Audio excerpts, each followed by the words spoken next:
Welcome. My name is Ron Papa Schmidt, and I'm the creator of the Net Zero Now YouTube channel. And this is session one, why we need to get to net zero greenhouse gas emissions. Now, I've also done an introductory video, which I'm going to assume that probably a number of you haven't looked at yet. So let me just comment for a couple seconds about that before we proceed with the rest of this session. In the introductory video, I'll talk about my background. I'll talk about the structure of how this series was created. I'll talk about why I'm doing it, what my motivations were. I'll talk about why I'm using the name Ron Papa Schmidt. I'll talk about the methodology and what resources I used, and so how I created the material in this series, and basically some comments about what our current environment looks like. So let me just talk about a couple of things in there I think are important before we proceed here, and then we'll get started. Number one, I do not have a science background, but I have spent in the last over 2 years or so, well over 2,000 hours doing research into this subject, and trying to get an understanding about how Earth's climate systems work. And I think the sources I've used are credible. I think the information I'm presenting here is accurate. But I would tell you I'm not a climate scientist, so I would ask you to also use some discernment. I mean, it's possible I might be wrong on something here, or 5 or 10% of this might even be wrong. So I want you to use some discernment and check out what I'm saying, because I think that's really important as we're moving forward here. So with that, why don't we jump to the next slide where I'll talk about the structure of the YouTube channel.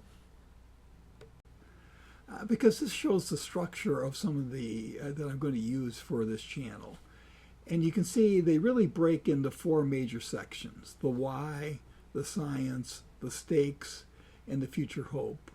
This would fall into the why section. So the introduction one sort of said, why did I create this series? And we already talked about that a little bit. Session one is going to be net zero, why we need to get to net zero greenhouse gas emissions. And then session two, we'll talk about why we need to do that now, or urgently, or as fast as humanly possible. And then session three is going to be in the science section. It's going to talk about the structure and operations of Earth's climate system, sort of an overview of how they operate. And I would say that those 3 sessions, sessions 1, 2, 3, are sort of the foundation behind the whole reason for this channel. If you remember the old 80-20 rule, I would say in these 3 sessions, you will probably get 80% of the message as to why we need to get the net zero greenhouse gases and why now. I will do other sections to talk about the stakes, what happens when temperature rises, and then the future hope is how do we get to net zero greenhouse gas emissions, and then what's our current trajectory and what can we do about it, etc. So I will probably, I think, do probably 1 to 2 new sessions every month and add them to the series. The first sessions will be overview ones, and because they're overview, they're going to take a little bit longer. Subsequent sessions, and once I get through the overviews, like for example on the Earth climate system structure, what I'm going to do is I'll do 1 session for sure on extreme weather. And I'll do other sessions about other sub-elements of the of Earth's climate system. And those will be probably more structured and a little bit shorter in nature. Before we proceed, I just wanted to say another thing, and that is it would be helpful if you're interested in this series, that you subscribe. because I'm going to be doing periodic updates, and there's just so much information that comes to you when you enter in Net Zero Now that you may never find it, and you may not know when I send out new updates or new sessions. So if you subscribe, you will immediately receive all of, in your subscription information, you will immediately receive all of the new sessions that we do. And I also want this to be interactive to some extent, and I covered a lot of that in the introduction. But if you have some topics you want me to cover or have other suggestions, please put them in the comments section and send it to me. So that's sort of the overall structure. So why don't we get going on the core of this presentation of why we need to get to net zero greenhouse gases. And let's just start with the real basic fundamentals here, okay? So what happens is we have a sun, and we get a lot of heat, light I should say, coming to Earth that gives us energy. And some of that energy just is bounced out to space, just reflected back into the atmosphere, actually through the atmosphere back into space. It does not interact with greenhouse gases. And if it's over, and if the sun hits ice where it's white, more of it bounces back into space than if it does hitting darker areas. But most of that energy is absorbed into the Earth. And then it's radiated back into the atmosphere as heat. Well, heat happens to be a long wave radiation. And because it's a long wave radiation, it interacts with greenhouse gases. And that interaction causes some of that to get reflected back to Earth, sort of like a greenhouse, and therefore it heats the Earth. So that's sort of basically how that works. And you can look over here on the left-hand side, you can see, so some of the long wave radiation does go directly back into through the atmosphere back into space, but a substantial portion of it interacts with greenhouse gases and is reflected back in Earth. So that gets to the next question. Okay, so what's air made of? How much greenhouse gases are there, and what composes greenhouse gases? So if you look over here, the composition of air is basically 78% nitrogen, 21% oxygen, and 9% argon, and just 1/10 of 1% is greenhouse gases. So you can see there a very, very, very small portion of the atmosphere. Now, dry greenhouse gases, what they would represent is the biggest one is carbon dioxide, as you can see from this chart. And methane would be second at 16%. Nitrous oxide would be 6%. Then you have ozones and fluorocarbons, some smaller elements after that. Now, water vapor is another, technically is a greenhouse gas, in that it acts like a greenhouse gas. And it composes about 0.25% of the global mean atmosphere. And it's highly variable between, locations. Like in some cases we're over deserts, there's not very much water vapor. In other places there's a lot. And it varies by time of the year also. And so green water vapor is typically not counted when we talk about greenhouse gases as a greenhouse gas. And one is, there's a couple of reasons for that. One, it's not directly affected by human activity. It's really affected by temperature. And it has a low residence time in the atmosphere.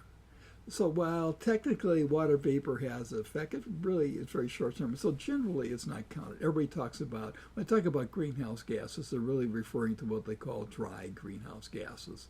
It's the one we've mentioned above. In addition to that, there are some other trace gases in the atmosphere, and there's also some microscopic particulates, which can impact temperature and human health. And we have a really great example of that right now. As we see the northeastern part of the United States is being significantly impacted in terms of smog and things like that from the forest fire in Canada. So that would be an example. But basically, we're not going to discuss those here. So let's talk about the atmosphere and greenhouse gases. And what we like to say is the Earth is sort of in the Goldilocks zone. If you think of Goldilocks and the three bears, okay? And right now we're probably, unfortunately, getting towards the upper limit of that Goldilocks zone. And greenhouse gases are really vital for life here on Earth. So the secret is, it's not that you don't want no greenhouse gases. It's sort of like the three bears. You want to have just the right amount. Because if we didn't have any greenhouse gases, the temperature on Earth would be 0 degrees Fahrenheit, which is really not livable. But because of greenhouse gases, we're at 59 degrees Fahrenheit average temperature. Now, to maybe illustrate the point, here's Earth. We're in the upper limit right now of the Goldilocks zone, sort of like Mama Bear there. Now, Venus is sort of like Papa Bear. It has just a very, very dense atmosphere. And the temperature at Venus is 867 degrees Fahrenheit. So you can see the more atmosphere you have, the higher temperatures you go. 59 is okay, maybe, but too much and you could end up where Venus is at 867 degrees, which is clearly not survivable by humans. And then we have Mars. And Mars has a very thin atmosphere. And its daytime temperature is 70 degrees Fahrenheit. But at nighttime, it gets down to a minus 225 degrees Fahrenheit. That is really a very cold environment. It may even make one wonder, I don't want to get in politics or anything, but say, why are we spending so much time and money getting to Mars? Maybe we'd be better off spending some of that money on making sure Earth stays within the Goldilocks zone. Just saying. Okay, let's go on. Okay, I thought we maybe would just cover the carbon cycle real quick, just to give you a sense of what we're talking about when we say net zero greenhouse gases. So what that means is that when the greenhouse gases going into the atmosphere, the additions equal what's being pulled out of the atmosphere. So basically, they're equal or zero, no impact. It's not changing. And if you can think about it, there are really sort of three steps to this thing. One, you have what removes greenhouse gases from the atmosphere. And the primary ways are photosynthesis, and that occurs in plants, etc., on Earth and in the ocean through photoplankton.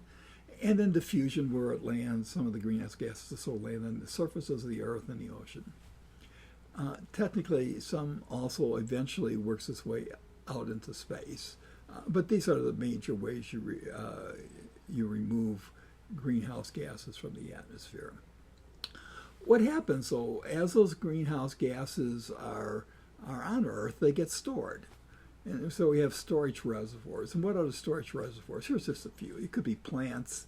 It could be animals. It's in the soil. It's in the ocean. It's in photo surfaces. It's on photoplankton, coal, gas, sediment, etc. And then we have also processes that release greenhouse gases into the atmosphere, and that would be respiration, decomposition of organic matter, burning of fossil fuels, fires like the forest fires in Canada right now, or in the western part of the United States.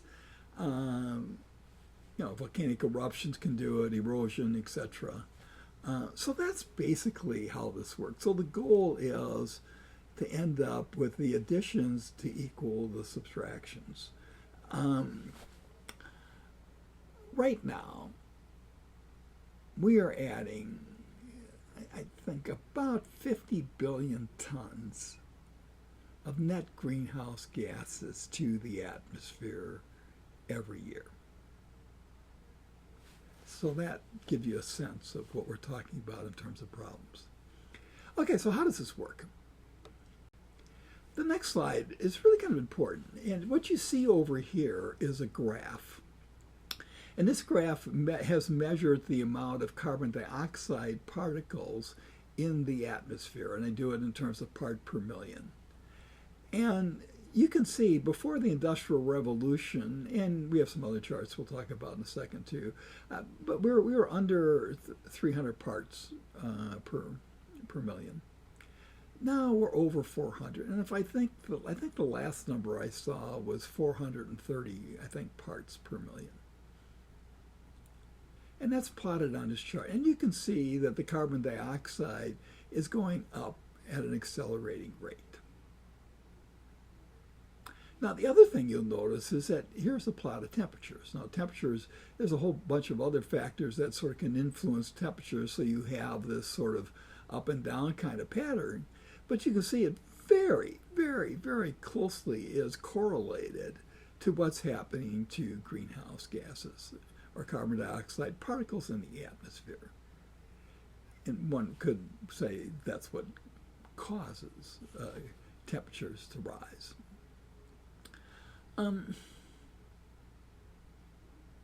But there's one other factor involved here, and that is population. And you know, when I graduated from high school, there were about 3 billion people on Earth. At the end of the last year, we hit the 8 billion mark. So we've seen population grow like this. And we're projected to have 9.7 billion people on Earth by 2050. So what does that mean?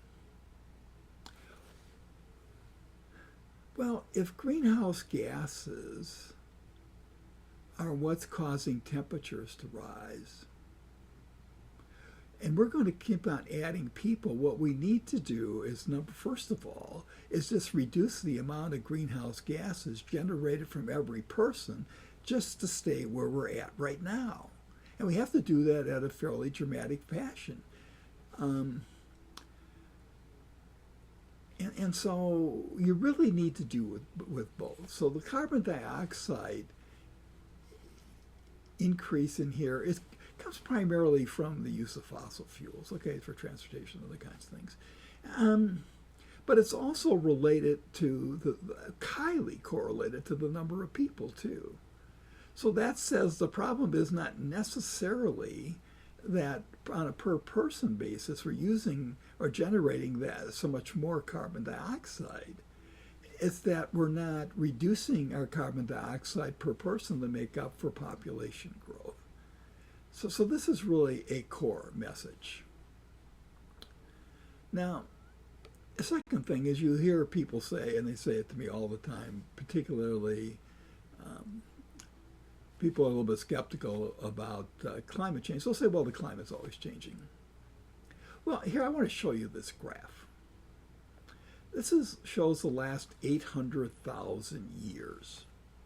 And you notice the way they have something called the Ice Age cycle. You can notice that over that 800,000 year period, the amount of carbon dioxide in the atmosphere goes up and down. But it sort of stays in a range a little under 200 to probably a little under 300 most of the time. But it stays within that range. And you can take a look at this and look at what's happened recently. We're just shooting straight up. And it's also shown here on this other graph chart here, because you can see it a little bit better. But you can see how the amount of carbon dioxide particles are just going up in an accelerating rate. So what does that mean? Well, we're about 50% above, where we've been historically. Another thing is, since the Industrial Revolution, we've sort of emitted about 1.8 trillion tons from using fossil fuels, and approximately 1.1 trillion tons of that have actually have accumulated into our atmosphere. As I mentioned earlier, we're putting out right now about 50 billion tons of greenhouse gases a year. Now, the other thing that is interesting is that during these periods here, what really happened was that as temperatures changed, carbon dioxide, or the amount of carbon dioxide particles in the atmosphere, almost followed that. That's no longer the case. What's happening right now is the amount of carbon dioxide particles in the atmosphere are what's causing temperatures to accelerate. So we're sort of reversing that historical period. Now, I know most people can't relate to 800,000 years, okay? But think about it this way. You know, Jesus was born about 2,000 years ago, right? Look at what's happened in the last 2,000 years. We're talking 800,000 years. I mean, that's a long time. So let's jump over to the next slide real quick, because I want to do one other thing. And people say, well, skeptics, they claim climate's always changed and the sun's a major driver, which is true, and we've had historical fluctuations, which is true. But science has been able now to explain these historical fluctuations that occurred over the last 800,000 years. And there's something called the Milankovitch Cycles, because he's the person, Milankovitch is the guy that discovered this and his team. And really there are three sort of major things that are involved here. One is eccentricity, and that is sort of as you know, the Earth revolves around the sun, but it doesn't stay in the same orbit. That orbit changes every year, and it goes through a cycle, and the cycle takes roughly 100,000 years. The other thing that happens is we have obliquity, and that is the tilt in the Earth. You can see it here, changes constantly. And that goes through a cycle at about over every 41,000 years. And then we have precession, which is a shift in the Earth's axis. And that happens about every 26,000 years. And so if you take all three of those together, it sort of explains these cycles that are sort of referred to here as Ice Age cycles. So let's continue on. So you say, well, what is the average temperature? Now, I can't tell you how many people talk to me and say, well, look, temperatures aren't changing because historically changed, because look at the city of Tucson, Arizona had higher temperatures in 1888 and in 1952 than they had now. So this is clearly the temperatures are going up at an accelerating rate, etc. But that's not how we measure average temperature. Average temperature is measured it takes samplings around the globe, over the ocean, over land, and over the Arctic. And you can see from this graph that temperatures are rising faster over land than they are over the ocean, and they're really rising much faster over the Arctic. And over here you can see a heat map which sort of shows the same thing. Look how dark the area is in the Arctic. That is really significant, but we're not going to talk about that in this session. We'll talk about that in session 3 when we talk about how Earth's climate systems operate. I want to make one other point. So far we've talked about carbon dioxide. And so here you see temperature, and here's carbon dioxide has been rising. The other two major greenhouse gases we haven't talked about always, but you can see here's a graph of methane. It's rising the same way. Look at nitrous oxide. It's doing the same thing. And they're all going from lower left to upper right. So while we're talking about carbon dioxide, it's true of all of them. So what's happening with one is happening with all of the greenhouse gases. So let's jump over to this table. I think that might be helpful. So let's take these one at a time. So let's by volume. So first is carbon dioxide. So what are the major sources of carbon dioxide? How does it get in the air? Well, it's from fossil fuels, deforestation, transportation, like automobiles and trucks, trains, and etc., planes, producing things like steel, cement, plastic, etc. It represents 76% of the greenhouse gases. And it was giving a greenhouse warming potential of 1. Why 1? Well, because it was the largest one, so they assigned it a value of 1. Now, how long does it stay in the atmosphere once it gets up there? Well, some of it cycles out fairly quickly, but some of it stays there for up to 400,000 years. And probably more of it stays up there longer than in the shorter period. So you really need to be concerned about the amount of carbon dioxide you put into the atmosphere, because it's going to be there a long, long, long time. So let's go to methane. How does it get there? Agriculture. And a lot of it comes from farm animals, by the way. And then you have natural gas, you have landfills, permafrost thaw, etc., and it represents 16%. But it has a warming potential which is 28 times that of carbon dioxide. Now, there's one bit of good news with regard to this, and that is it only stays in the atmosphere 7 to 12 years. So if we were able to make an aggressive attempt at reducing significantly greenhouse gas, methane, in the atmosphere, we could see a pretty quick payback from that. And so that clearly needs to be an area of focus. The other one is nitrous oxide. That comes from fertilizer, biomass combustion, industrial process. It's only 6%, but look at this. It has a greenhouse warming potential of 265 times carbon dioxide. And it's in the atmosphere over 100 years. I mean, we really need to pay attention to nitrous oxide. We can't just focus on carbon dioxide. These others are really important because of these factors. And this one's really important because of that, and it has a 265 times the warming potential, and it's in the atmosphere over 100 years. So let's go to the next slide. I basically pulled that same information over into this slide here where I identified the major greenhouse gases. And I want to talk about what I call the bathtub effect. And this is really, really, really important.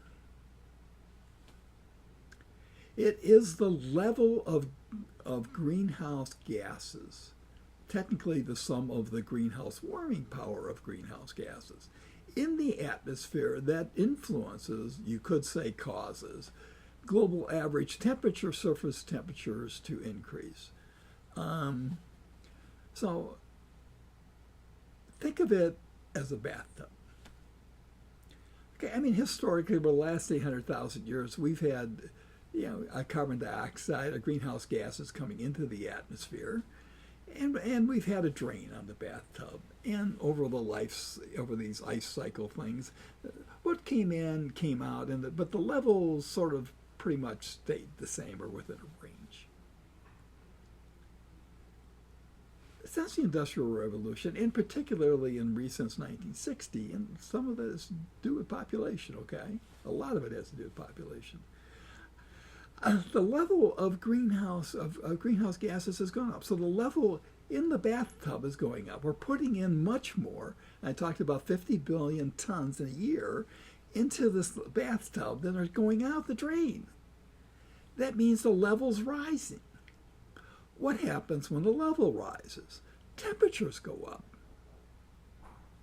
So that says that on average, this year, 2025, is the best and lowest average temperature and probably the best weather conditions and other things Earth is going to have for the rest of our lifetimes, our kids' lifetimes, their kids' lifetimes, and their kids' lifetimes. Why? It's because the level of greenhouse gases is going up. You say, well, So really important. Let me give you some examples. Do you watch the evening news? If you watch any one of the major networks, be it NBC, ABC, CBS, where they do the evening news, their half-hour news broadcasts now, and you take out commercials, probably 10, 15, sometimes 20% of the evening news is devoted to weather. Every single day. Right now, let's look at the weather. We're talking about forest fires in Canada, which are causing hazardous smoke to be over the upper Midwest states and the East, in New York, etc., and areas like that. We have forest fires going on out west. The Grand Canyon Lodge, that's been there for 100 years, burnt down. We have tornadoes almost every single day in the Midwest and Southwest, and Southeast, I should say. We have flooding going on constantly. We have, in Texas, we just lost over 100 people to a flood. At the same time, we had floods going on in New York. Subways were flooding. Just all over the country, the Carolinas. We didn't have that every single day 5 years ago or 10 years ago. So as this level goes, it gets worse. Well, think about how much worse the weather has gotten in the last 5 years and 10 years. Well, what do you think it's going to be like 5 or 10 years from now in 2030 or 2035? Come on, folks. So the only way to prevent temperatures from increasing is to reduce net zero greenhouse gases to zero. So that is the message of this section. So let's wrap this up. So this is the end of session 1. Here's the conclusion. 1, we either achieve net zero greenhouse gas emissions, and we have a livable planet, or we continue on our current path, and we don't. It is really that simple. Now, the next session 2, I'm going to discuss why we need to get the net zero greenhouse gas emissions now. Now, in wrapping this up, I talked about this extensively in the introduction, but maybe some of you haven't listened to the introduction. So I do not have a scientific background or a client science background. My background in education is finance, accounting, and I've worked in the banking industry my entire life. But I've done a lot of research. I think over the last 2.5 years, I've spent over 2,000 hours doing research and preparing presentations like this and talking about and trying to understand what's going on with our climate. What motivates me to do that, as I talked about before, is one of the reasons, there are many, but one is my grandchildren. I've been blessed with 2 young grandchildren, age, one just turned 2 recently, and the other one just had their first birthday. And I think of where we're headed, and if we don't address this issue, their lives are just going to be dire. And so I'm using this presentation to see if we can get people to understand the issue and then the urgency associated with it. But because I don't have a science background, I ask you I appreciate you listening to me, by the way, but I ask you to use some discernment. Check out what I have to say. See if it makes sense. See if I'm right. I've listed in the introductory session, I talked about all the resources I use, so I don't want to cover that here again. But I believe what I am presenting here is accurate and I think the resources I'm using are reliable, and I believe this is what is happening with our climate. And then I just want to say one other thing, and that is, If you find this video interesting, please subscribe. And the reason is that I'm going to be doing, as I said before, a number of series about the climate. And once you subscribe, you will automatically then know when I do a new update. And also feel free to give me comments back. I'm interested in making this an interactive process. So if you have some topics you want me to cover, please respond in the comment section. Again, thank you. I really appreciate you spending time with me, and have a good day.